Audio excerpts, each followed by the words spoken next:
Darkness, silence, a chill deeper than any earthly cold. This was the abyss that greeted Jesus after his crucifixion. Stripped of his earthly form, he descended into the heart of hell. Not a place of fire and brimstone, but of utter despair. His journey was not one of punishment, but of purpose. He was there to confront the ultimate evil, to offer hope where there was none, to break the chains of death itself. His arrival did not go unnoticed.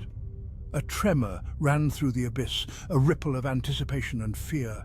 The imprisoned souls sensed a change, a glimmer in the unending darkness. Imagine a desolate wasteland stretching into eternity.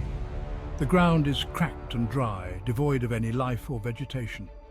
The horizon seems to stretch on forever, with no end in sight, a barren landscape that offers no solace or comfort.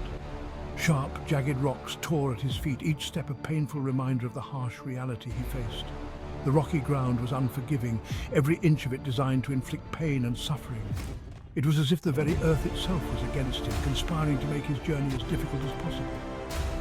Whispers of torment filled the air, cries of anguish echoing through the void. The atmosphere was dark and eerie, with shadows dancing around him, each one a manifestation of the torment that plagued this land. The whispers were relentless, a constant reminder of the suffering that permeated this place. Each whisper held a lifetime of pain, each cry a story of despair. The air was thick with the weight of these stories, each one more heartbreaking than the last. It was as if the very essence of suffering had been distilled into these whispers, creating a symphony of anguish that was impossible to ignore. The air itself felt heavy, thick with the weight of countless sins.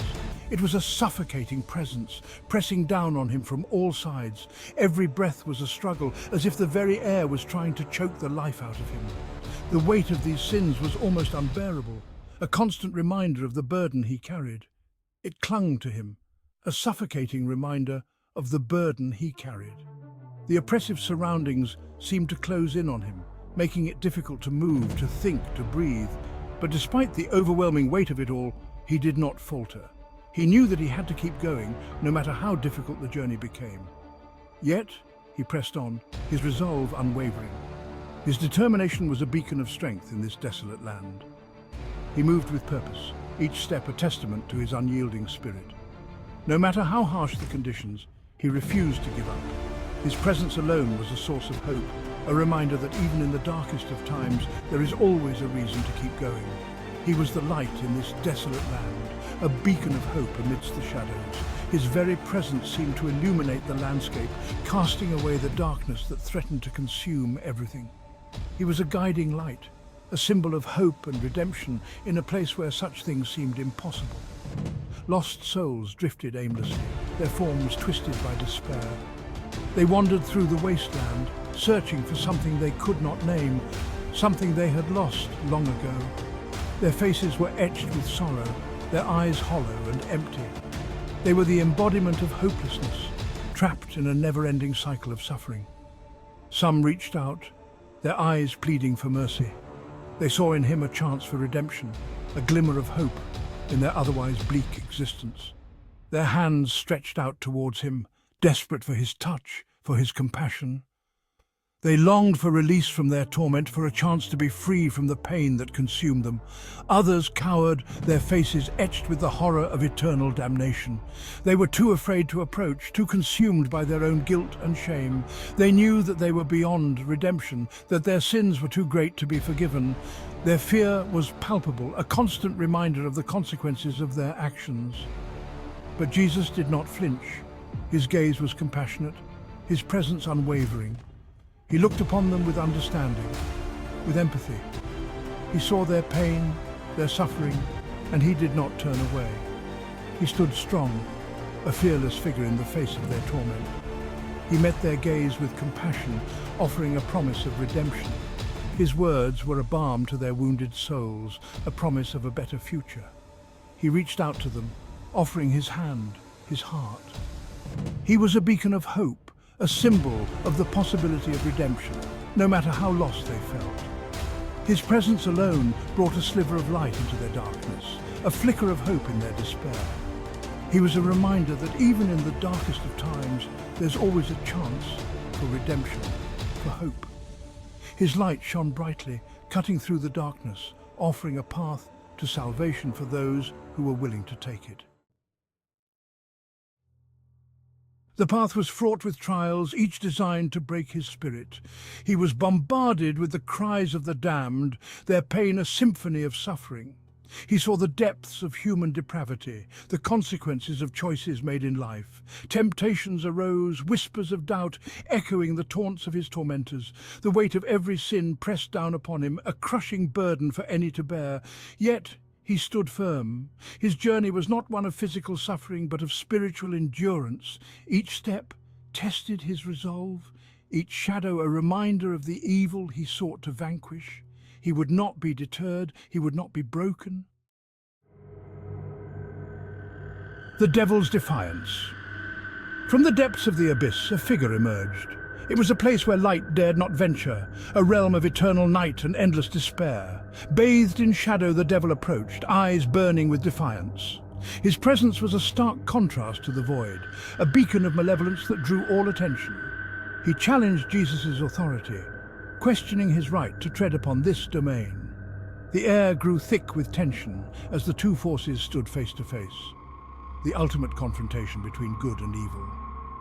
"You have no power here," the devil hissed, his voice a raspy whisper that echoed through the void.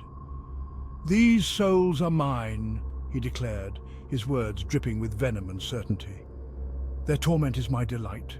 Each cry of agony, each plea for mercy only fuels my strength. Their suffering is the symphony to which I dance." His laughter, a chilling sound, reverberated through the desolation. It was a sound that could freeze the blood of the bravest warrior, a testament to his unyielding cruelty. He tempted Jesus with dominion over this realm, offering a release from the burden he carried. "Imagine the power you could wield," he whispered seductively, "the freedom from the weight of the world." "Turn back," the devil urged, his voice laced with false promise. "Leave these souls to their fate and walk away unburdened. You have no need to suffer for them." "Abandon these souls to their fate," he continued, his tone almost pleading. "They are beyond saving, lost in the darkness forever." "Your Father cannot hear their pleas," the devil sneered, "but I can end their suffering. With a single word I can silence their cries." But Jesus saw through the devil's deception. He recognized the lies woven into the devil's words, the false promises meant to lead him astray. His compassion extended even to this fallen angel, offering a chance for redemption that the devil, blinded by pride, refused to see. "There is always a path to redemption," Jesus said softly, "even for you." Jesus stood firm, unwavering in his resolve. He would not be swayed by the devil's temptations, nor would he abandon the souls in need of salvation. In that moment, a light began to break through the darkness, a symbol of hope and redemption. The devil's defiance was met with an unyielding force of compassion and love. As Jesus turned to walk away, the devil's laughter faded into the void, a reminder that even in the face of ultimate defiance, the light of compassion and redemption would always prevail. Breaking the chains of despair. In the darkest corners of existence, where hope seemed but a distant memory, a powerful force began to stir. With a voice that resonated with divine authority, Jesus declared, "I am the light of the world." His words were not just a proclamation, but a beacon of hope that pierced through the thick veil of despair. The declaration echoed through the abyss, shattering the oppressive silence that had long held sway. It was as if the very fabric of darkness trembled at his voice. Chains snapped, their links dissolving into dust. The once unbreakable bonds that had held souls in torment for eons were now nothing more than particles drifting away. Hope, long extinguished, flickered back to life in the eyes of the damned. The light of Jesus' presence rekindled a spark that had been buried deep within their hearts. They reached for him, drawn to the warmth of his light, the promise of salvation in his gaze. Each soul, once lost and wandering in the shadows, now found a direction, a purpose. He offered them forgiveness, a chance to break free from the chains of their past. His compassion was a balm to their wounded spirits, a promise of redemption and a new beginning. The devil raged, his power waning as Jesus' light spread. His grip on the souls weakened, his dark influence receding in the face of such overwhelming love and light. But he was powerless against the force of God's love. The divine light was an unstoppable force, illuminating every corner of the darkness, leaving no place for evil to hide. The souls he had held captive for millennia flocked to Jesus, drawn to his compassion and grace. Their expressions of joy and relief were a testament to the transformative power of his love. Each soul he touched was filled with a light that banished the darkness. The transformation was profound, turning despair into hope, sorrow into joy. He lifted them from the depths of despair, leading them towards a realm of peace and everlasting life. In his embrace they found solace, a promise of eternal peace, and a future bathed in divine light.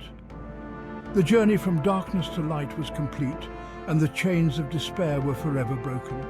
Please share this heartfelt message, like and subscribe for more exciting content. Until next time, love conquers all.